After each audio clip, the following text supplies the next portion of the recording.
I was tagged in this video on Twitter, and you guys have got to see it.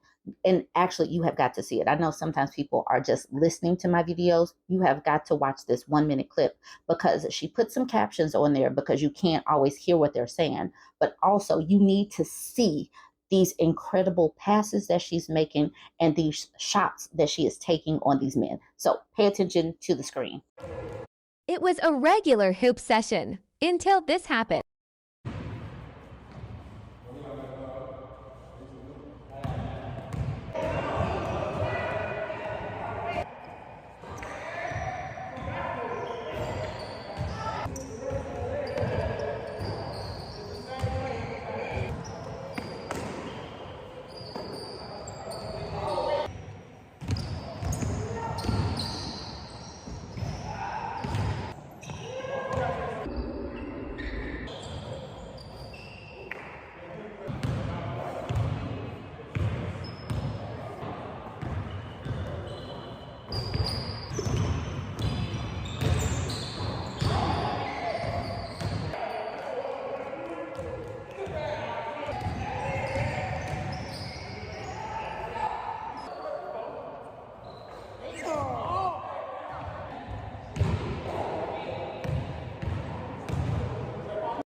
These men and their fragile egos took a hit on this particular day. On this day, she humbled them.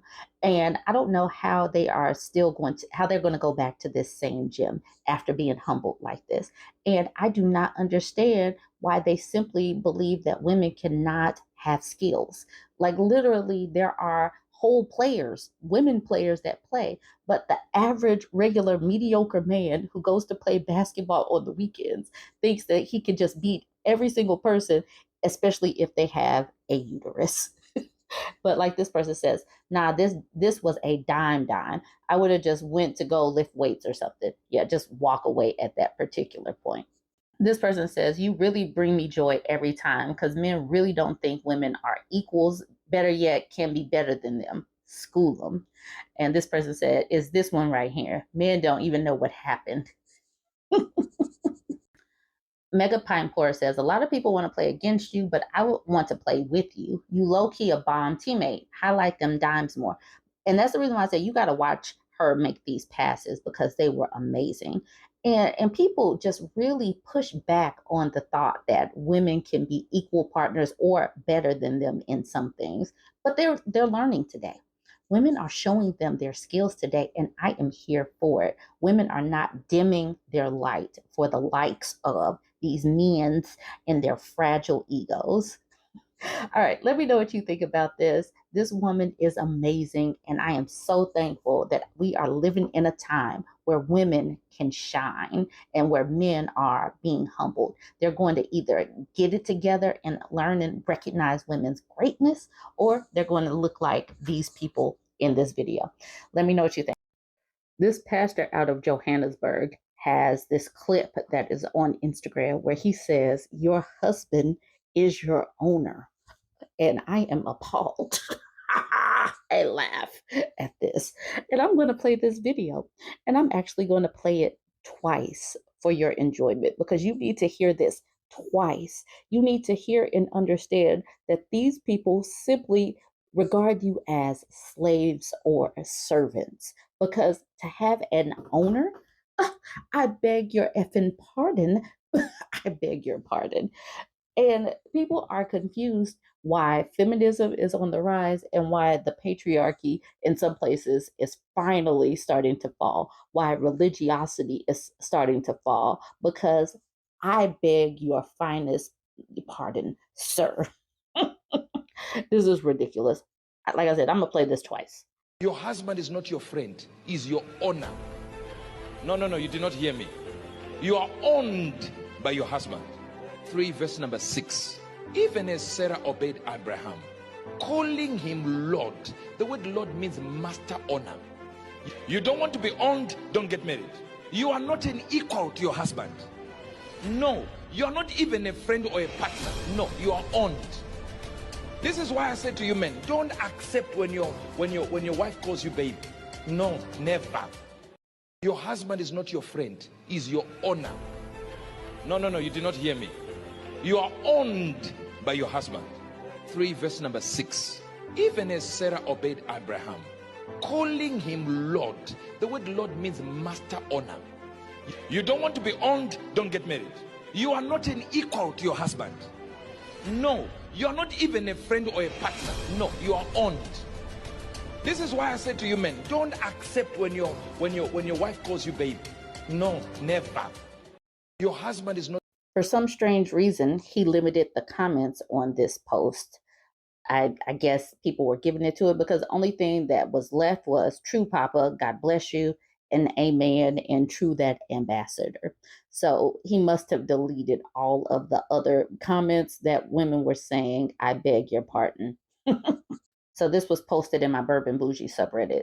It says, you don't want to be owned, don't get married. And she said, say less. Exactly. What woman is signing up to have an owner? Sensitive Adeptness says, I've never been married, and one of the reasons is because so many men think this way. Once you marry them or have their children, that they own you. Then they get mad, I don't date, have sex, or marry as well. The OP says, listen, don't threaten us with a good time. Wanderlust says they think this when they have sex with you or they are your boyfriend too. It's gross. Kitten B says, to be owned is to be enslaved. They've always wanted us to be slaves. That non-bear just said the quiet part out loud. They keep saying this. They keep talking about submission and being malleable and all of the things that basically a servant is to do. Cook and clean, and be a bang maid. That's it. I said this sent shivers down my spine. I just don't understand. They're literally just speaking it, but I don't understand women that go along with it. Why do you want to be enslaved? Timely Criticism says he doesn't want to be called baby because he refuses to see that he is in fact behaving like a child to his wife, King Baby.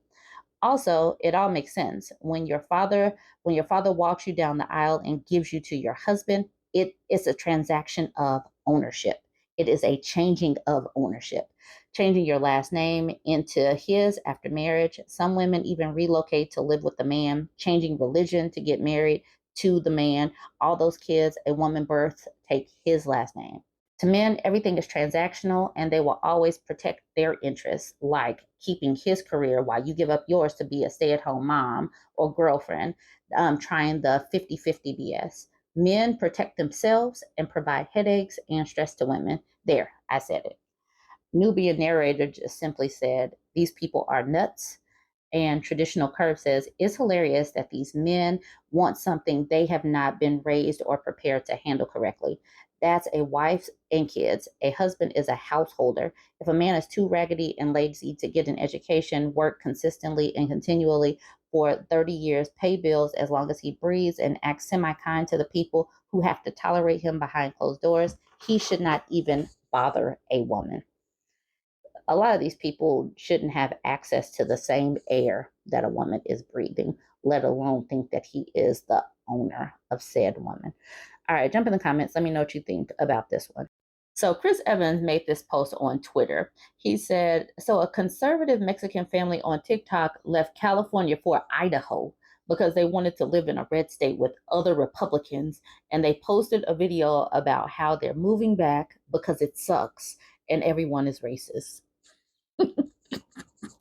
Okay, so I did have a friend who sent me this video a few weeks ago. I just didn't get a chance to get to it, but now people are talking about it more on other platforms, and we need to address it. So I think the mom is Filipino, or I think the whole family is Filipino. The mom was in somebody else's comments talking about she was Filipino, but regardless, they are colored folks. They are not like the Idaho people. And so they made this video and they're dancing. I can't post it because of the copyright music, but they're dancing. And she said, we decided after 3 years in Idaho, we're going back home. This caption is, we wanted to move to a conservative state, but we realized what it would mean to fit in. The next caption is, it would mean we would need to be judgmental. I don't know why these people think that they're just going to fit in simply because they're conservative. This is America. Racism is baked into the cake of America. Racism is baked into conservatives and Christianity. It just is. Why are these people so shocked? You can be conservative in California. You literally can be conservative in California. Why people act like, you have to move amongst these people. Remember, racism and sexism is baked into the cake of America. So let's laugh with the Twitter people. Blair is like, California to Idaho is so random. Like, what even is their city? Like, who is moving to Idaho?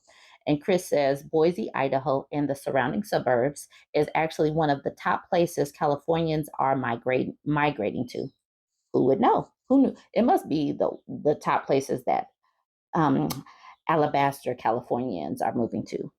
Nita says, my cousin said Boise is for people who got priced out of moving to Las Vegas. He's not wrong. It's flat prairie land, cold and hot, no in between, a church on every corner. Yay, lots of churches. Brenda says the medium price home in the Boise metro is $750,000. Jeez. He says, I live here. Eagle and Meridian are 900,000. That is very high. That's very high. Who would think to move to Idaho to be in a really expensive place? Like, that just sounds outrageous. So Sirius Black says, there's a janitor that I enjoyed chatting with. Last week, he decided to talk to me about illegals crossing the border and getting free stuff in his very heavy South American accent. And I was like, dude, what the F you think those MAGAs you love are going to do to you and yours?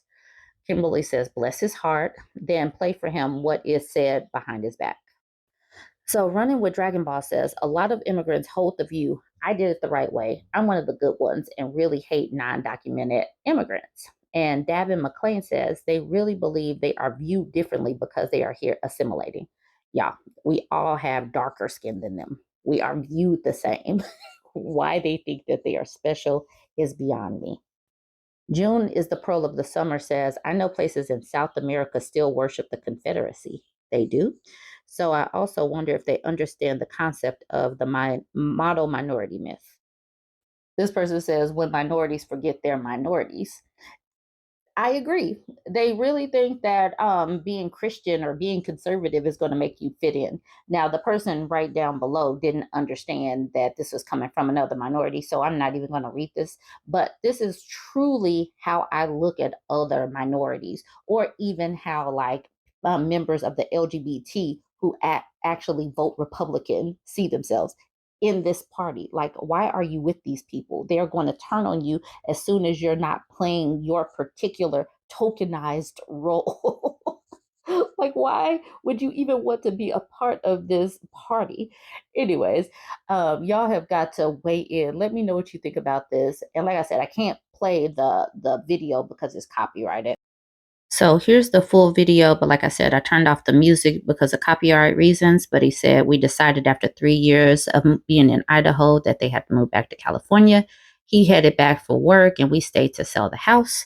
We wanted to move to a conservative state, but we realized what it would mean to fit in. All right, you see dad carrying his bags out to the car. It would mean we would need to be judgmental. We would need to gossip about others, have our kids forget how to say please and thank you, talk bad about new people moving here for a better life. Left California because of politics, but forgot there are other kinds of politics to consider. All right, y'all. So now you see the video. You see they're crying. He's about to leave and then sell the house, and then the whole family will reconnect. This is what happened. These folks really thought they were going to have a different kind of life amongst these folks.